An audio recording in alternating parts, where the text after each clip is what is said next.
ženou, nevím, jako prostě nějak to neřešíme, míjíme se.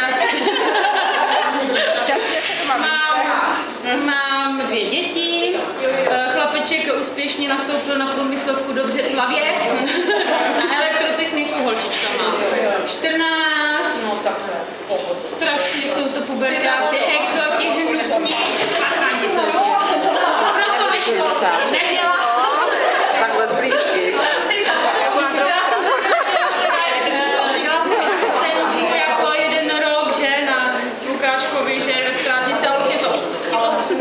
Však dělám ve firmě, která organizuje vzdělávací kurzy, jako pro firmy, pro různé, jako i pro jednotlivce, můžete se tam klidně přihlásit. to nemáme. I e-learningem. Využívá dotace, prosím? Cože to nabízí? Nenabízím, dělám ve firmě, která... Erotický masáž.